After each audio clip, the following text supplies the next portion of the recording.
Hello everyone and welcome to the Challenger video. We are going to take a quick look at the Challenger Archetype for Remnant 2. So let's get into it. Right off the bat, we are going to talk about the Prime perk. The Challenger probably is one of the strongest classes for hardcore players and probably is going to be in every single build due to this Prime perk. It is Die Hard. When you die, when you basically take fatal damage, you will regenerate your health to 100% and become invulnerable for 5 seconds. This has a 10-minute cooldown, but this could easily save your hardcore runs. I wouldn't be surprised if there is people doing it where if they take that fatal damage and they're right before a boss, they just sit there for 10 minutes.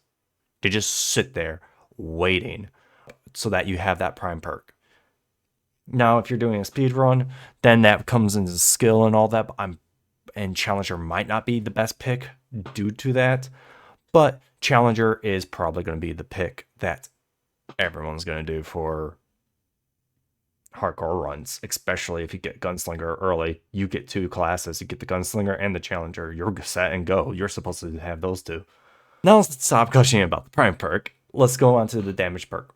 The damage perk is simple. You gain, at max level, 40% range and melee damage to all enemies within 7 meters.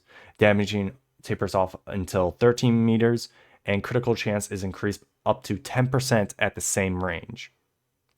So at enemies within 7 meters will have 10%, and then it'll taper off until 13 meters. Damage increases with Challenger level, so that damage isn't going to be maxed out at 40% unless you're at 10. Next perk is the team perk, Imitating Presence. Imitating Presence is, after activating a Challenger skill, enemies within 10 meters deal 10% less damage for 15 seconds, with an additional 2.5 damage reduction per enemy affected, max 10%. This is actually pretty good, just all in general for the Challenger for going melee with. And you will see when in the skill section that this is actually really decent, because all the Challenger skills basically want you to go in. Now for the utility perk, Powerlifter. Both additional stamina costs increase for each weight bracket, and stamina regen delay are reduced by 50%. Now what does this mean is if you go from light to medium, the addition to your dodge that you will get for using the dodge button while in medium load or heavy load is reduced by 50%. So instead of it taking from light to medium, go 50 to 75. Instead, it will go from 50 to 63 stamina costs, and so on and so forth. It's 50% reduction, and also it will increase your stamina regen delay. Relic perk now is Face the Danger. Using Relic within 10 meters of an enemy grants 2 stacks of bulwark and 10% increase damage for 10 seconds. This is good for bossing, because the boss is most of the time near you. But in reality, I probably wouldn't say this is that good of a relic perk, but it's free. And that's all I have to say about that. Let's move on to the archetype traits. Archetype traits is Strong Back, which reduces encumbrance by 10, which affects your armor, because armor weight is determined by what are you wearing. Heavy armor is the heaviest. This was a pretty alright trait to make some of the heavy armors, the lighter heavy armors, into medium armor and such. So it will help keep you from heavy encumbrance into medium encumbrance. But in Remnant 1 from the Ashes, the best dodge you could do general in that game was a control dodge, which means you just take a step back and do a little duck. It's the fastest one, it's the best one unless you have light armor. This one is War Stomp. It creates a high impact tremor that deals 210 damage, an additional stagger, and a forward cone up to 7.5 meters, deals damage in all directions at this point blank range. This skill allows you to affect everything, basically. As they show in the video, it basically staggers everything but probably bosses. So elites get staggered, normal enemies get staggered, everything gets staggered. And it has multiple charges, which just makes it a really good skill. Early on, this is really good, especially if you're doing a hardcore run. That's the thing. It's like this build, this archetype is basically OP for probably hardcore runs. This will either make or break your hardcore run in probably some instances. Next is the second skill, which is Juggernaut.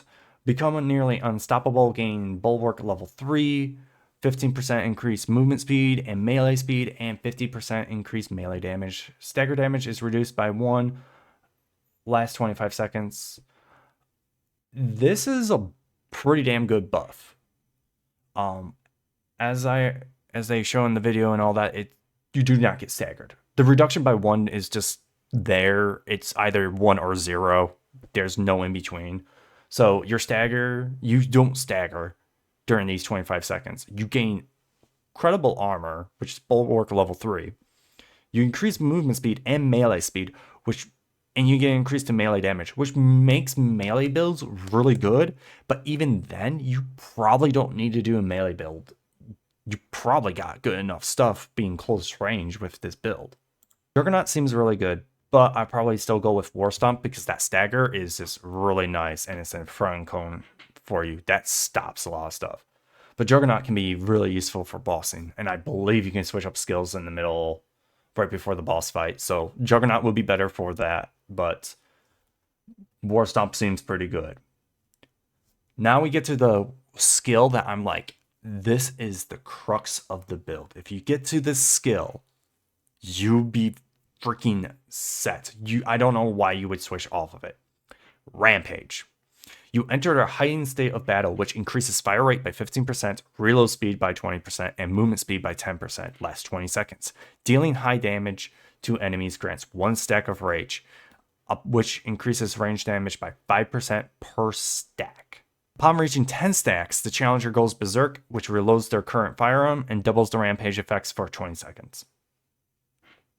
That means you can have rampage going up until the last 20 seconds of the first one. Proceed to get the 10th stack. Get another 20 seconds for it.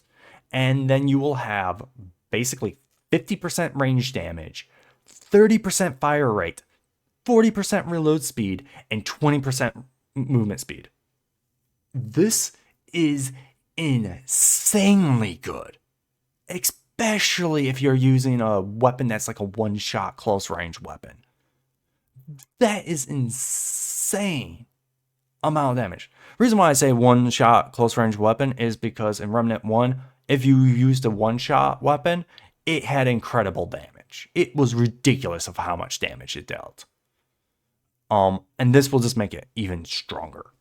Then again, you probably want to do something like a coach gun or a shotgun is most likely going to be intended with this. So right there is the Challenger. Like, it's very quick. We barely been talking about it that long, but basically Challenger is really strong. I believe this is going to be like easily one of the best hardcore archetypes. Now, you might be saying like, well, he's saying it's going to be the best archetype. Yeah, only for hardcore. For baseline, I don't think it matters. Like, it's good, yeah. If you're new to these solo games, this is a good class to pick because of that Die Hard perk. And that has been all. See you guys later. Bye-bye.